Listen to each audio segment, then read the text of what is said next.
Hey everybody, what's up? It's your girl Bondy Blue and I am back for another Real Housewives of Atlanta review, you guys. Okay, let's just go ahead and get into this because I'm gonna have some unpopular fucking opinions this episode. But you know what? That's all right. Y'all still come and see. All right. So Dennis meets Portia mama.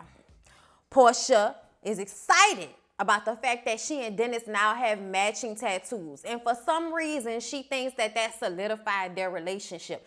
And see, this is where my unpopular opinion is going to come in. See, everybody's talking about how messy Kandi is. And yes, Kandi is messy.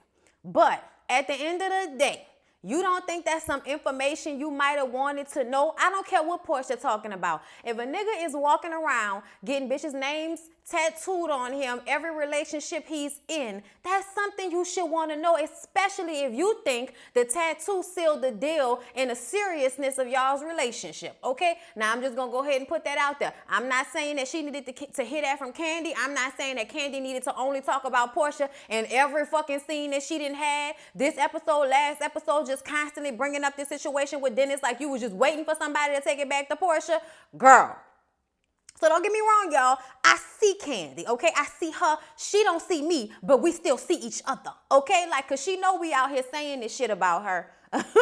Girl, what is wrong with you? Why you keep talking about this? You know you and Portia are not cool like that, and it's going to look like you being a hater. Even though I feel like everybody acting like, Kandi is so wrong for talking about this shit, but I feel like, are y'all serious right now?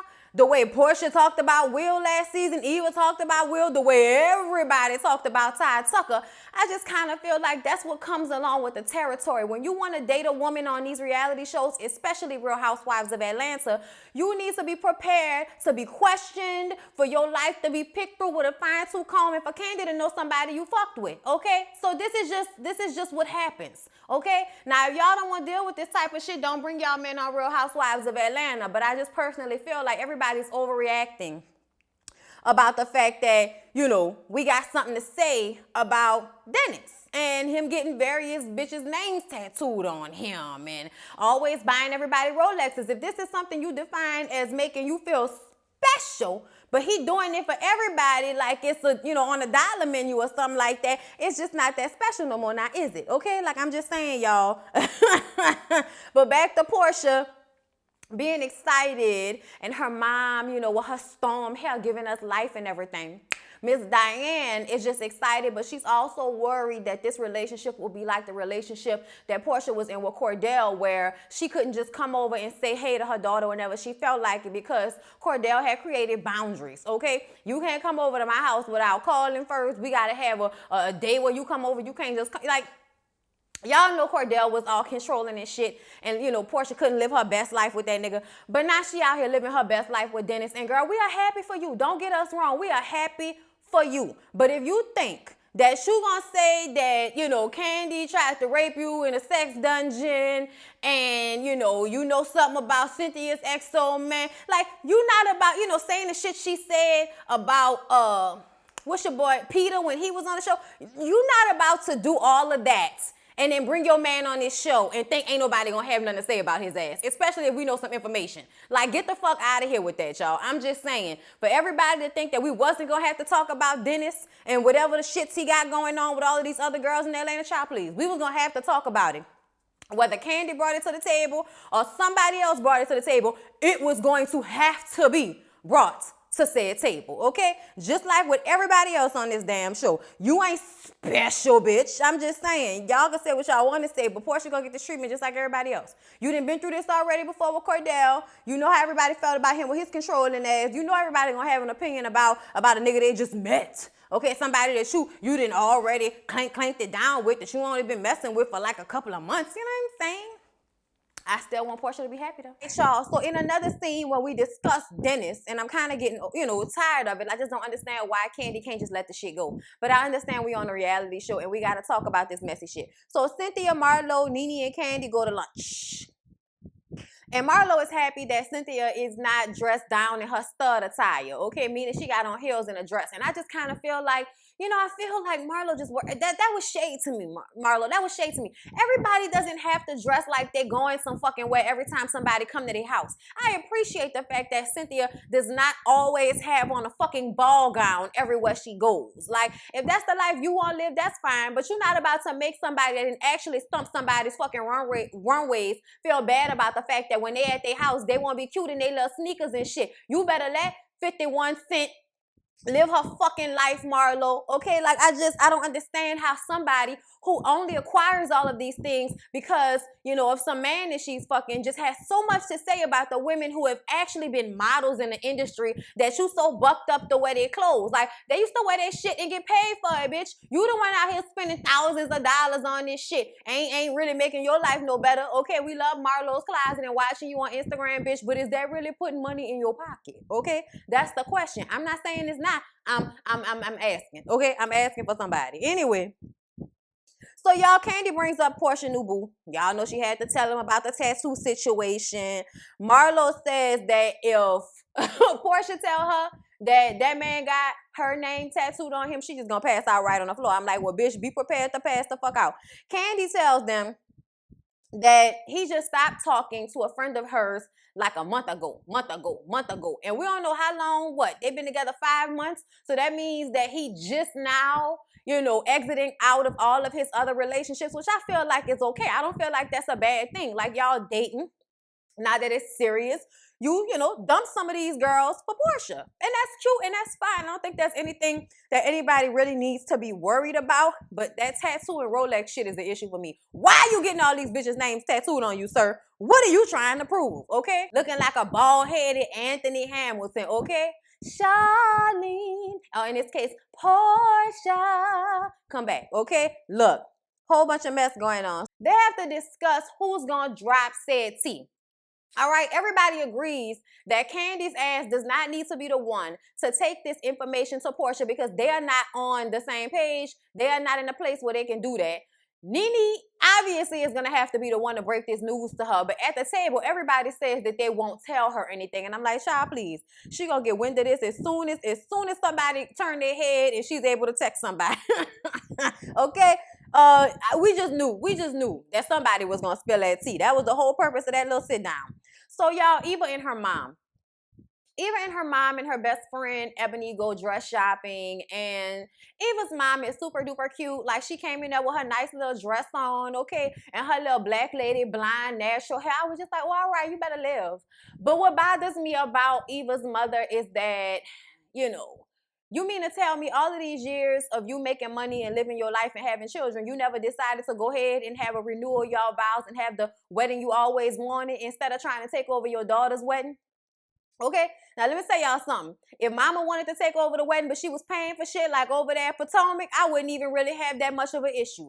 But to bring this girl to tears because she's trying to figure out a way to keep in budget and also do all of the things that her mother wants her to do, I just find that quite annoying. And then on top of that, the way her mama was reacting to the wedding dresses, like, this is not about you. This is not about you. I know you feel like it's about you because you ain't never get the wedding you wanted to, lady. But y'all look like y'all good and retired with some nice little funds. You need to go ahead and plan your own fucking wedding and invite all of the family down to it, mama. Because I think that this is just so annoying to me. The need to take control of the situation. When they went to, you know, eat a little lunch after, it seems as though she got so emotional. She had to walk away. She was explaining to the producer in the bathroom, talking about Eva, how her mom just doesn't understand and how this is so hard with all the pressures that her mom is putting on her. She wants this to be about what she wants. And instead, her mom is making it about what she wants. And I just kind of feel like, you know, like, this is cute for when you get married young and all of that. But let Eva old ass plan her own wedding. Like, just be supportive, mama. Why you always gotta feel like this yours and not hers? That's not what this is, mama. That's not what this is, y'all. So, you know, obviously that's gonna be a spot of contention for the rest of the season, Eva and her mama in the planning of this wedding. But we saw that wedding went off without a hitch, okay? I did not like her hair. As much as I love me some Eva, that hair bothered me I was just like, why are you wearing a ponytail? Why, Jesus? Like, I just thought she would do something way, way more elegant than that. And it bothered me. The dress was beautiful, but the hair was problematic to say the least. Moving along, y'all. Shamari and Ronnie are planning this $10,000 extravagant birthday party for their 1-year-old sons. I don't tell people how to spend their money. If you want to, go ahead and do that for you, you go ahead and do that.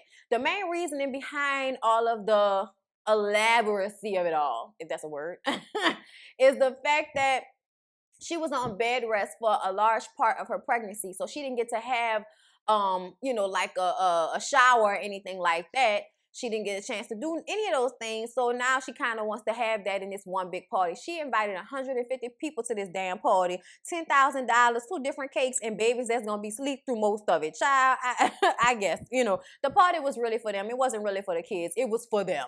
All right. Like a little, I got over, we had both of the babies, they healthy party, which I understand considering the fact that one baby, had to be taken out early because only by a couple of minutes though, had to be taken out early because otherwise he might have not lived. So it seems as though they went through a lot. And when I was looking at Shamari's body, I was just like, oh my God, how could she hold those 2 babies with her little skinny self? Lord have mercy. But hey, some people's snapback is real, very real. So y'all, okay. Shamari has to tell Ronnie about the conversation she had with the ladies, telling them about their open relationship. And here's the thing.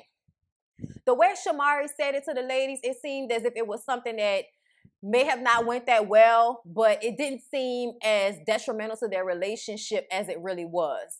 Apparently, Shamari was having a relationship with a woman that was a little bit more deeper than the sexual liaisons that Ronnie was having with various bimbos, various 40-year-old something bitches that won't fuck him after a New Edition concert, okay? And I just kind of felt like, damn, why would you tell us that if that was like a real problem in y'all marriage and your husband didn't want you to tell that? Because when she said, he was like, I mean, you ain't got to tell everybody everything. I mean, what, y'all was drunk? Like, they didn't need to know that, Apparently, this even caused them to separate, once or twice. She didn't really get into specifics about it. But that whole situation definitely caused some issues in their relationship. Moving on to Nene and Greg, y'all. This week, I don't know why Nene thought, I guess she was going to try to raise the ratings for this episode by putting it out there on social media that she is having a real problem with how Greg Lease is treating her because he's being very nasty and mean. And I wonder if he's going through chemo at this point because that might explain a lot. My dad was already, like a little ornery somebody. But when he was really, really sick, it was bad. Like, he didn't treat my mom bad or anything. My mom was like, built for that type of nigga. You better stop playing with me. She was built for that type of shit. So it wasn't, it wasn't to the point where she would ever have said that to anybody or put that out there like that when my daddy was going through cancer. So I was just kind of looking at Nene like, bitch, like, this better be for ratings, because otherwise I don't have any clue why you would put this information out there like that for everybody to see. This ain't nobody fucking business. Everybody already know that Greg is going through cancer and that this is hard on y'all. You've let us know it's hard on y'all various times. We do not need you to get up there writing 4-page letters and shit explaining how your husband is not treating you well when y'all going through this type of situation. You could have kept that shit in-house. You could have texted him that. You ain't have to put it on Instagram or Twitter or whatever. And then he responded back saying how, just basically singing her praises, saying how strong she's been, how hard this is, and how he's fighting this cancer. It's obviously a tough time for them. And ain't nobody going nowhere. But she didn't need to put that out there like that. I was just kind of looking at her like, now, come on, girl. Like, come on now, Nene. Why would you do that? That was not cool. I like the way Greg came up behind and cleaned that shit up. They waiting for a phone call from the doctor because he just got tested again, and they want to know if there are any cancerous cells that are back since, he didn't do chemo. And they have a new chef, and he wants to go vegan, and they're trying to be healthy. And Nene has been wanting to be healthy since before he even got sick. But now, he feels like he has to make these changes in order to live because he doesn't want to go through chemo. So if going vegan and doing whatever else natural remedies he can do will help, that's what he's going to do. But they get the call. He still has some cancerous cells floating around in his body, and the doctors want him to get the chemo, but he really doesn't want to get it. And I think at this point, even though Nene doesn't want him to be in that physical pain, I think she's kind of getting to a point with him where it's like, would you please just take the fucking chemo? Like, just so we could just make sure and get this over with. You could just kind of see when he was like, no, she was just kind of like, Okay, you know what I'm saying? Y'all, it's a tough situation to go through. I'm not exactly sure if I feel like they should be sharing this much of this shit on this show. I'm just saying it's a very personal thing to have to go through. Anyway, y'all, so Shamari and Ronnie throw this birthday party. Marlo comes there with her cute little nephew with his sunglasses on, and she's the first one to complain about how hot it is. And you know how we think that Marlo just be shading people. So I was like, bitch, why you the only one fanning? But then throughout the episodes, you saw everybody in that kitchen fanning hella hard. And I'm just like, now what y'all got all this shit set up for outside if everybody gonna be inside y'all little ass kitchen? Y'all kitchen ain't big enough for 150 people, Shamari. Like, what is that about? Like, I was just like, oh, y'all doing the absolute fucking most, okay? Candy came with Ace and, you know, with her husband, of course. And they kind of just sit down at the table and discuss how Portia was shading Shamari when she invited her. She was like, you can bring your niece. And she was like, oh, she gonna be with her daddy. But the way she said it, it kind of seemed like she wasn't really trying to fuck with Shamari at this birthday party, even though she and Shamari have went to every type of, school with each other. They went to elementary, they went to middle school, high school, all of that with one another. And she felt like Portia was shading her. And she also mentions how she felt like Portia was shading her about the way she needs to, change her wardrobe. And Candy was like, no, that was actually Eva. Like, I can't stand you, Candy. You messy ass bitch. Why did you have to bring that up? You just want everybody to hate Eva, don't you? Anyway, when Eva got there with her baby, her two babies, and her husband, fiance, whatever, because fiance at this point on the show. And as soon as she sits down, Shamari is like, oh yeah, girl, everybody was getting on you at the last little event, huh? I do not need no fucking makeover. I'm like, bitch, not even a segue, huh? Just straight to it. I do not need a makeover. And this is when Eva starts to like stutter. I didn't say that. No, I didn't say that. They actually played it back. And even though Eva could not get her words out and Candy and them over there looking at her like bitch, we don't believe you for a fucking second. Bitch. Like, they played it back. And the rules of the game were, if you don't want to answer the question, then pass it to the person who you think the question was made for. So when they asked her that, she was like, I don't want to say, so I'm just going to hand this over to Shamari. Because that was the rules of the game. And even though she was basically saying, you are the one who obviously needs the makeover, this was something that everybody was saying. Portia was saying it. Everybody was saying it. The only person who was trying not to say it was Marlo, and that's because she got her sights set on Eva, so she's ready to fuck with her. I was just like, everybody can sit up there and act like all y'all wasn't talking about how Shamari can't dress. But, Candy, you was perfectly happy to sit there and be the positive version of her saying how y'all both had on the same outfit, but you was a little bit more fashionable, bitch. You ain't say nothing then. You ain't come to Shamari's defense then. So don't be trying to bring that shit up right now, like trying to cause more beefage. I see you, Candy, okay? I'm telling y'all, Candy be working on my nerves these past couple of episodes. Just being so damn messy. But either way, it ain't something they really about to argue about. Marlo clocks the fact that Shamari is one that will, take it to you immediately. And that's what we need on this show, baby. We don't need nobody tap dancing, pussy popping, and backpedaling, Eva. So if you said it, bitch, pull it out the bag and say what it is. Y'all said you don't know how to dress, bitch. You had a fucking bralette on. Like, what is you talking about? You had a bralette on, bitch. That's not cute. And they were talking about how Eva is so basic. And I'm like, actually, Eva is hella hobo chic or whatever, like, just very, California, loose fitting, but very cute. But when she wants to dress up, she can dress up. We all know, like, it's Eva to Diva, y'all. Like, we may not like her personality, but the bitch is beautiful. And when she feels like dressing up, she can dress up. Nobody feels like wearing all of the expensive shit like that all the time. And I'm pretty sure that's some the free people shit. That shit is expensive, okay? Like, all of that hobo chic stuff that people be wearing, some of that shit be hella expensive, made from the most virgin of cottons and shit. Like, okay, that shit be, almost as expensive as some of the shit that Marlo be out here wearing just so she can have every label she on her body at one time, girl. Oh, go sit down somewhere. Anyway, y'all, they say happy birthday to the cute little babies, and the baby's just looking around like, oh, all right, I guess so. And one baby started crying. Everybody was sweating and shit. We were just happy for this party to be over. So, y'all, Candy has another scene in which she talks about Dennis to Don Juan and her husband, to Todd. Spacing on Ty name this whole fucking review. Anyway, y'all, you know, Ty just be there. He don't really be having much to say. He just be there, little cute self. That's what he's supposed to do. Just be there, Ty. Okay? Anyway, she wants to know whether she should bring this situation up yet again. And I'm like, why are you asking people? Your husband, Nene, everybody done told you that you are not the person that needs to bring up this Dennis situation to Portia. But she lets us know that obviously Nene took that information back to Portia. Portia went in on Dennis, and then Dennis proceeded to call a few of his exes. One is friends with Candy, and they called Candy saying that he called asking questions. What you told Candy? And I said, look, let me tell y'all something. That's too much to have to go through. That's too much to have to go through. I don't care what nobody's talking about for Dennis to feel the need to go and do a fucking call tree and find out who said what. Why does it even fucking matter? If y'all so in love and y'all relationship is so constant, why does it even matter? All they said was you out here getting tattoos and giving Rolexes to other bitches. If it's the truth, what are we calling people to find out what they said for?